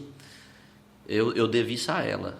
Nunca foi exploradora, nunca me cobrou nada, nunca me jogou na cara o que eu não pude dar a ela quando nós casamos, nunca, pelo contrário. E a gente sempre teve muita fé, Ellen. Quando nós casamos, a gente sempre procurou, eu tenho meus erros, mas a gente sempre manteve uma fidelidade a Deus. Nós sempre tributamos. Qualquer coisa que entrava na nossa casa, nós temos o hábito até hoje. Ela vai no supermercado, ela faz uma compra. Chegou, a gente coloca primeiro em cima da mesa, a gente ora por aquilo primeiro para depois guardar. Entendeu? Que gesto bonito, né? Isso aí desde quando nós casamos. Hoje, nosso filho com 11 anos, ele já aprendeu. Chega, se foi ele que recebeu e nós não estivermos em casa, ele coloca em cima da mesa, ele faz a oração para depois guardar. Então, tipo assim, a gente sempre fez isso. E teve situações assim que nós passamos muito complicada. A gente não queria ter filho. Logo no início, como que vai ter um filho com a casa desse jeito e ganhando o que ganhava, né? Não tinha condição.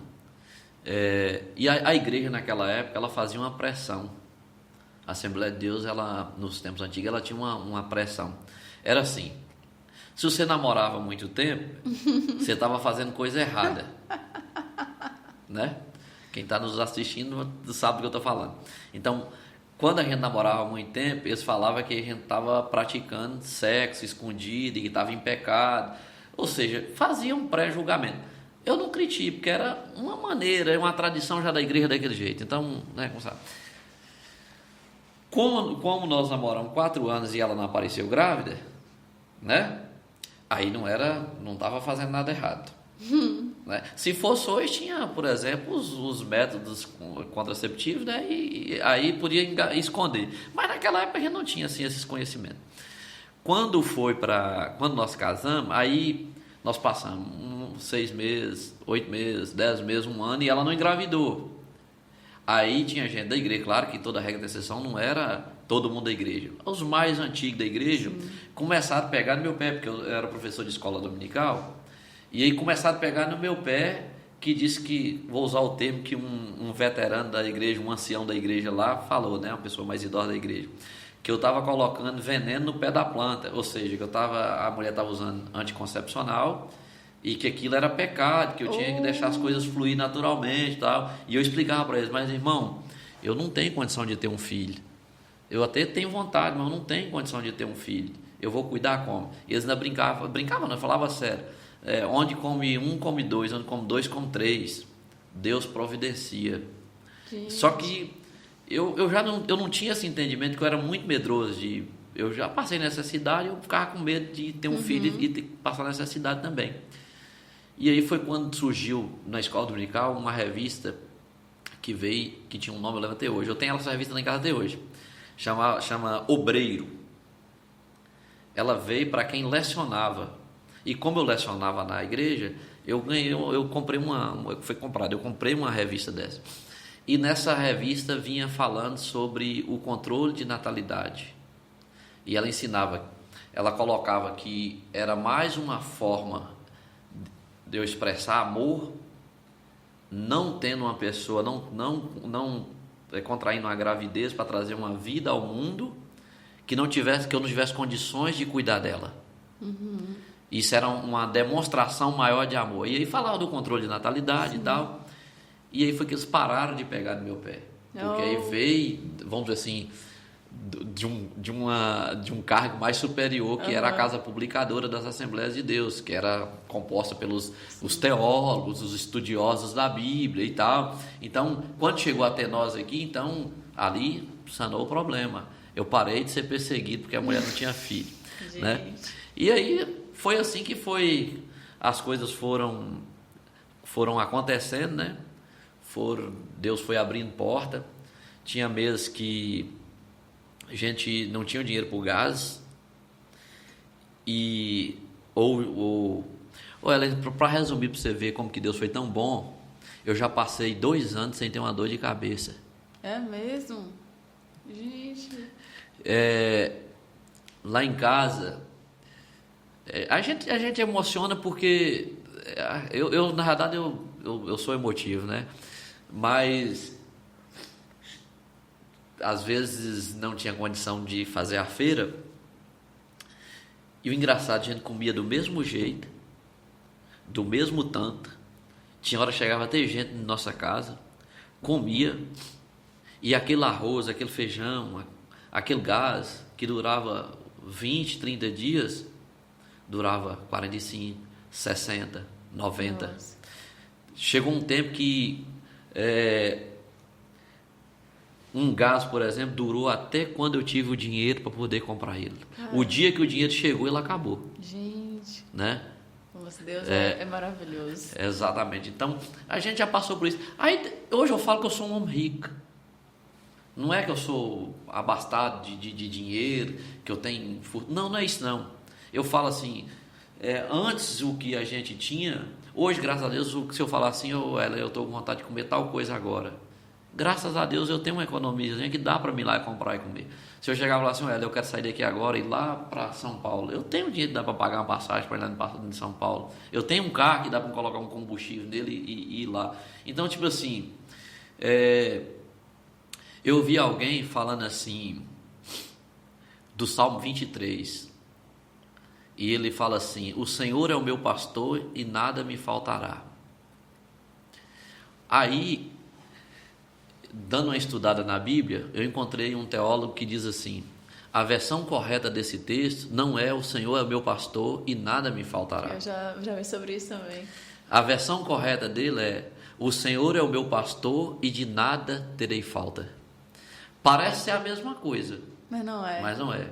Então, vamos dar um exemplo aqui. O que eu preciso para ser feliz, o que eu preciso para viver, o que eu preciso para considerar que eu tenho uma vida boa, eu tenho. Eu não preciso desejar o que o mais rico tem, o que o outro... Não, eu não preciso disso não. Eu tenho um texto que eu amo de paixão, que é nas cartas do apóstolo Paulo aos Filipenses, capítulo 4. Todo mundo pega aquela parte do versículo 13 e fala assim: posso todas as coisas naquele que me fortalece. Eu gosto do versículo 10 em diante, né? Que ele fala que ele aprendeu a padecer necessidade, ter fartura como a padecer necessidade. E ele conta a história tipo assim, ele consegue viver todas as situações. Sim. Tanto boas quanto ruins. Engraçado que as pessoas às vezes pegam esse versículo e acham que é tipo assim, posso todas as coisas. Então eu posso ter um carro, posso ter uma casa, posso ter tudo. Exato. E hoje tem muito pregador que faz isso, né? Sim. Que essa questão da teologia da prosperidade, ela tem... eu acho que tem que ter muito cuidado, que ela tem levado muita gente... porque igual, por exemplo, Ellen, eu acho que as pessoas estão servindo a Cristo por motivos errados, né? Às vezes por interesse, né? Na verdade, todos nós servimos a Deus por interesse, né? Só que você tem que saber quais são os interesses. Se o seu interesse é de vida eterna, se seu interesse... mas eu entendi o que você quis dizer. Você fala assim, às vezes tem pessoas que você fala assim, Quinta do Milagre. Aí a igreja... Mas se você chamar para um culto de oração... Não vou. Um culto de estudo da palavra... não, isso aí é ruim. Sem graça. Né? E as pessoas realmente... Sexta-feira da Vitória. Agora eu vou. Agora eu vou, né? Domingo do Milagre. Vai. Mas se for alguma coisa de prosperidade, alguma coisa financeira que você vai vencer na vida, aí que quinta vai. das portas abertas. Vamos fazer uma campanha aqui para você aí, para comprar, você vai ter a chave da casa própria. Sim. Pronto. Então, Paulo estava falando, o apóstolo Paulo, ele estava mostrando que servir a Deus vai além disso, né? Tem um outro texto que veio na minha mente aqui agora, que é em Romanos capítulo 10. Em Romanos capítulo 10 ele tem um texto assim bem que chama muita atenção. Ele chama muita atenção, porque as pessoas também confundem esse texto. Que Paulo está falando ali é da fidelidade, né? Ele está falando ali da fidelidade. Ele começa a falar da justificação pela fé. Ele começa a falar da justificação da lei e a justificação da graça. E aí lá na frente ele termina fazendo um paralelo, né? A partir do versículo 30, capítulo 8, perdão, capítulo 8, versículos 31 em diante. Ele começa a falar sobre quem nos separará do amor de Deus, né? Eu estava trocando aqui o capítulo 10 para o capítulo, mas o que eu queria dizer é do capítulo 8. Né? Quem nos separará do amor de Deus? E ele vai falando umas coisas bem interessantes. E tem gente que pega aquele texto ali, mas Paulo estava mostrando que o bom da gente, mesmo que você passe por situações adversas, você permanecer fiel. Quando ele fala assim, em todas essas coisas sou mais do que vencedor. Só que as pessoas entendem assim, que ser mais do que vencedor é poder comprar o carro do ano, é poder ter a melhor casa, o melhor sítio. Não, eu sou mais que vencedor, irmão. Eu nasci para ser cabeça, não é para ser cauda, não. E tal. Olha, o apóstolo Paulo falou que sou mais que vencedor. Eu posso todas as coisas posso todas as coisas em Cristo que me fortalece. Eu sou um vencedor. Amém. É bom ter essa estima lá em cima, né? Mas o texto não está dizendo aquilo. É servir a Deus, enfrentar tudo aquilo e permanecer fiel. Para o apóstolo Paulo, sim, era ser mais do que vencedor. E o que vem como malefício nessa história toda é porque a pessoa interpreta o texto errado, aí acha que é dessa forma, aí se de alguma forma ela se frustra lá na frente, ela acha que é culpa de Deus ainda. Deus não fez, eu servi a Deus, fiz isso e não aconteceu na minha vida. Aí a pessoa sai da igreja com raiva de Deus. E nesse pensamento, Ellen, lá em casa, você chegar para minha esposa e perguntar, eu nunca barganhei com Deus. Não, porque lendo a Bíblia eu descobri que Deus nunca pede nada que Ele não tenha te dado. Então eu nunca barganhei com Deus.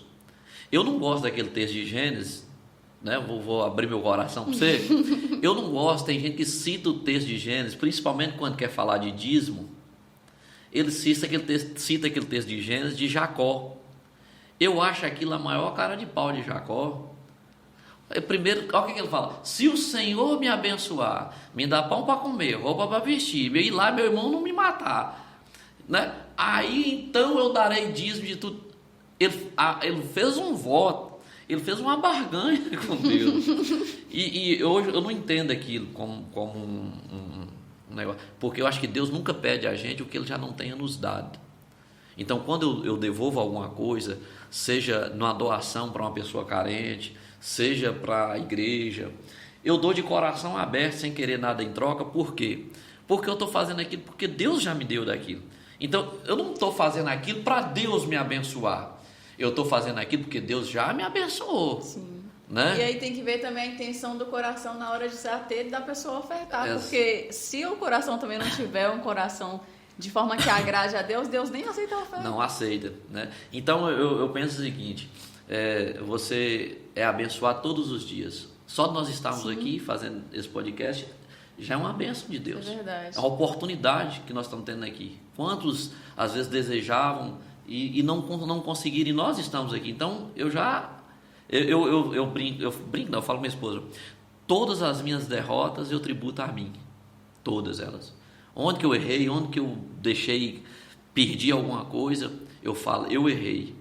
Agora, se eu conquisto alguma coisa, se eu tenho uma vitória, por menor que seja, eu tributo ela a Deus.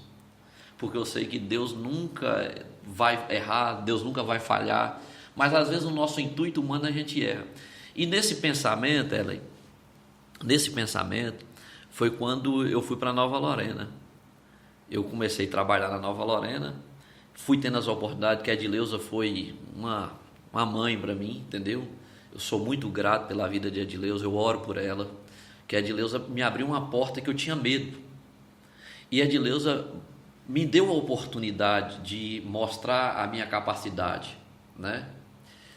Por que eu tributo tudo a Deus? Olha, eu não tenho nenhum curso superior. Eu não falo isso com vantagem, não. Isso não é para quem está assistindo e fala assim, ele não tem. Não, eu não falo isso com vantagem, não. Mas eu não tive condições de fazer nenhum curso superior. Todas as minhas conquistas foi na base de falar com Deus. Quando a Edileuza deixou eu administrar a Lorena, que era ela que era a gerente, quando ela deixou eu administrar, ela chegou para Zé e falou, ó, não precisa que não Nilson dá conta.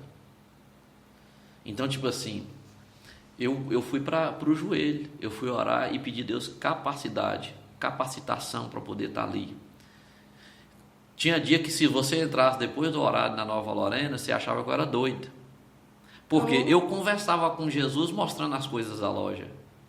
É mesmo? Conversava. Porque quando nós fomos para a Nova Lorena, não era a Nova Lorena que é hoje. Né? Tinha, acho que 5 ou 6 funcionários. Hoje nós estamos chegando na casa dos 80. Sério? Já estamos batendo na casa dos 80 funcionários. Não sabia que era esse de gente lá, não? Era. Nós tínhamos um veículo. Hoje nós já chegamos na casa dos 13 caminhões. Nossa, tem bastante. Moto, carro pequeno, tem uma série de coisa lá. Então, tipo assim, Deus foi abrindo as portas, mas eu já teve dias que meia-noite eu trabalhando lá, né? Meia-noite eu trabalhando lá, e eu sabendo que no outro dia eu tinha dívida para pagar e eu não tinha o dinheiro, e eu saía, o povo falava, porque se você chegasse e falasse assim, endoidou de vez. Eu mostrava as prateleiras para Jesus, mostrava os produtos que tinha para vender, abria as gavetas de contas a receber dos fiados, né? Que era tudo no papelzinho. Eu abria as gavetas, mostrava os envelopes para Jesus, como se Jesus não enxergasse aquilo, né? E eu mostrava para ele, conversava igual eu estou conversando com você aqui. E eu mostrava para Jesus com lágrimas nos olhos e falava para Jesus, Senhor, o Senhor sabe que eu não tenho uma faculdade, o Senhor sabe que eu não fiz administração. E essa família teve a confiança de me entregar a empresa deles. Abra as portas para mim, né? E eu já cheguei dias de Marisete, a testemunha, diz que Marisete é uma parceira dessas loucuras, né? Marisete acompanha a fé nisso e ela já me ajudou várias vezes a sair lá orando de prateleira, de gaveta para Deus. E eu orava da seguinte maneira: eu chegava numa gaveta de notas a receber e falava, Senhor, eu sei que aqui tem gente boa e que por algum motivo não conseguiram honrar os seus compromissos, né? Eu falava, são pessoas que estão interessadas em pagar o que deve, mas talvez a doença consumiu os seus bens, talvez as drogas consumiu na família, e eu apresentava N motivos que poderia levar uma pessoa a deixar de quitar. E eu falava para Jesus, eu lhe peço, Senhor, que abençoa primeiro essa família que me deve, que deve à empresa, que eu sei que só abençoando ela vai lembrar da Nova Lorena para quitar a dívida. Olha, e a gente ia para casa e voltava no outro dia e você via pessoas que há 3 anos te devia. Eu consegui um dinheiro e a primeira pessoa que eu lembrei foi vocês. Gente. Vocês me esperaram e chegaram lá, quitavam. Teve uma empresa no Rio de Janeiro que tinha dado um calote, nós foi embora. Naquela época, R$7.000 era dinheiro toda a vida. E caiu o dinheiro na conta. Teve outra que devia 30, caiu. Eu teve um dia que eu precisei de 92 mil para pagar. E naquele dia, só naquele dia, entrou os 92 mil que eu precisava para honrar os compromissos. Glória a Deus. Chegou no final do dia, sabe quando você chega assim, depois você paga as contas, que você fala assim, Paguei. Entrou dinheiro. E aí, você sabe quando entra aquele sentimento de gratidão? E aí eu chamava a Marisete e falava com ela, vamos agradecer que Deus hoje nos honrou. Honrou a nossa oração de ontem, de anteontem, e que a gente tinha feito, e a gente agradecia. Ou seja, tudo, eu não tributo a minha capacidade.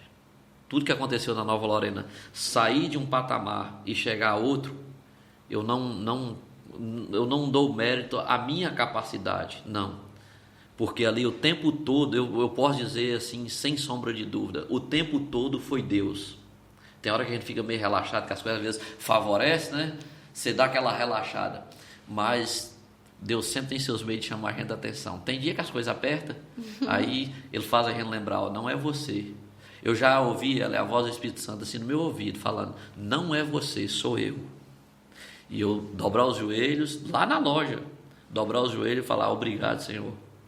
Que eu sei que enquanto estiver sendo o Senhor, essa empresa estará de pé, eu vou ter meu emprego garantido, eu vou ter funcionários aqui contratados, famílias sendo atendidas, e hoje, graças a Deus, e isso é sem contar do dono.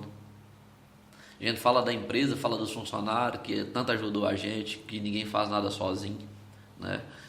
Mas Zé Cássio, né? Zé Cássio não, Zé Boteco, Zé Cássio, ele não é um patrão.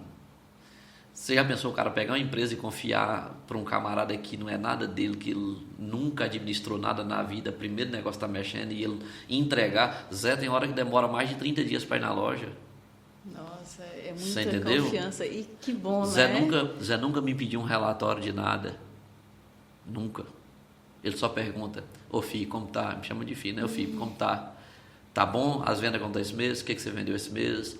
Tá recebendo? Mas ele nunca me pediu assim, eu quero um relatório onde você gastou, o que você comprou. Eu faço dívida de R$1 milhão e ele não me pergunta de que é. Eu faço dívida de 500 mil, ele não me pergunta de nada. Você comprou? Comprei. E como tá o pagamento? Ele só pergunta, e como tá o pagamento? Tô pagando. Então tá bom. Você tava precisando, né? Tava.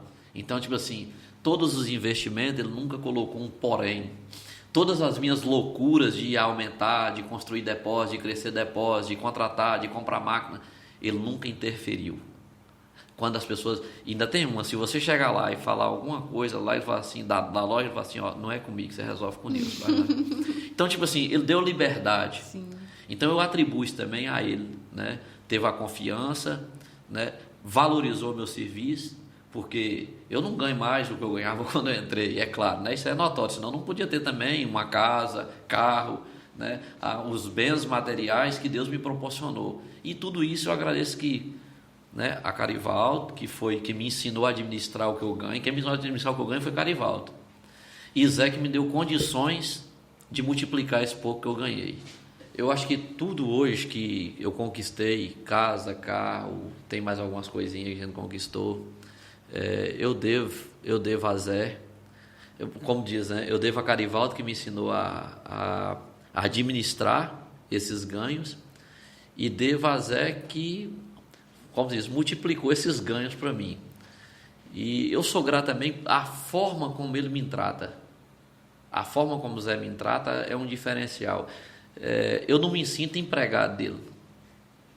Eu não me sinto. Isso é bacana. Eu não me sinto empregado dele.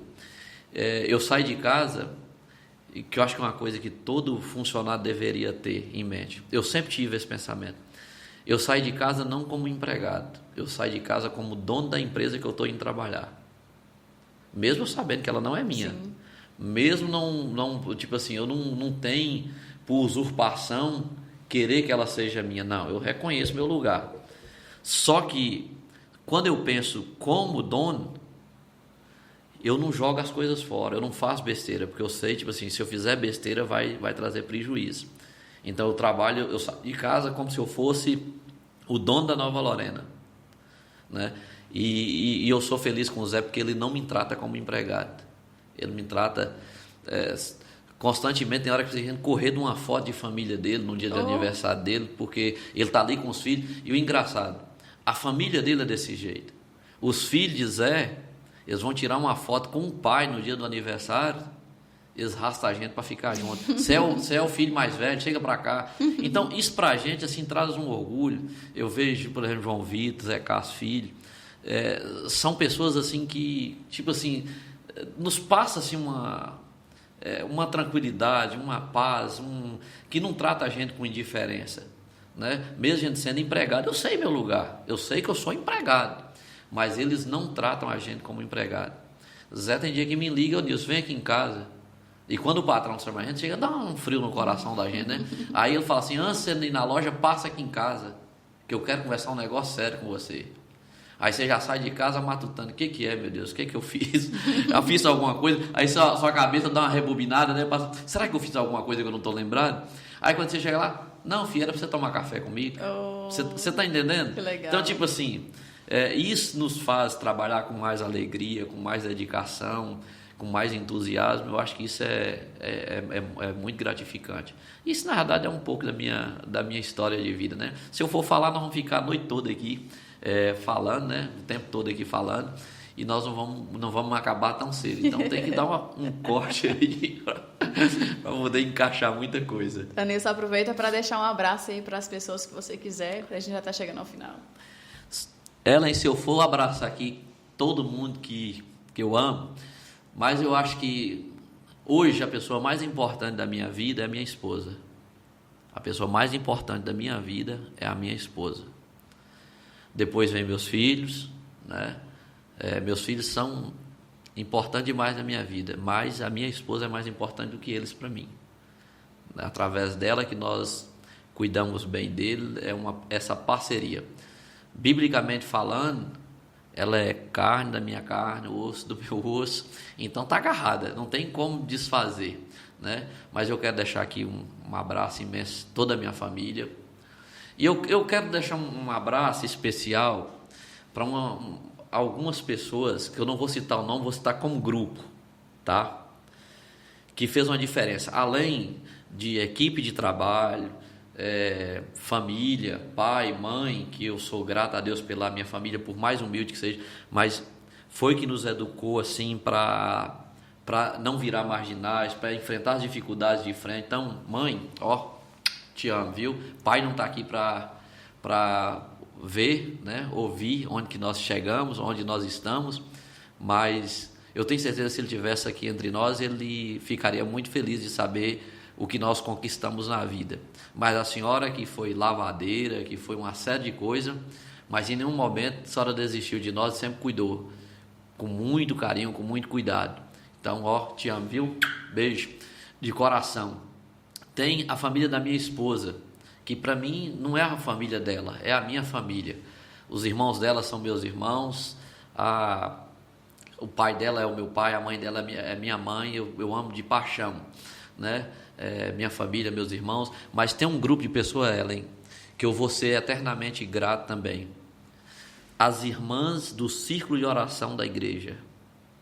Eu era um menino, um adolescente, um jovem, um homem adulto, e eu acho que eu vou ficar velho amando os velhinhos. Eu sou fã de velho, eu amo velho, pessoas idosas, eu sou apaixonado por pessoas idosas.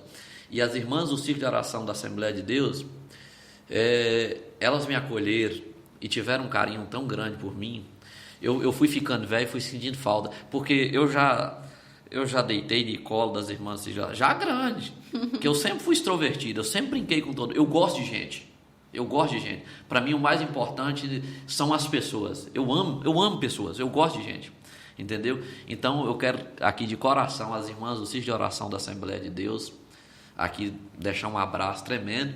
E a primeira igreja e única igreja que eu já dirigi na vida, as minhas ovelhinhas lá de Crisólita, se eles conseguiram ver esse programa até o fim, né?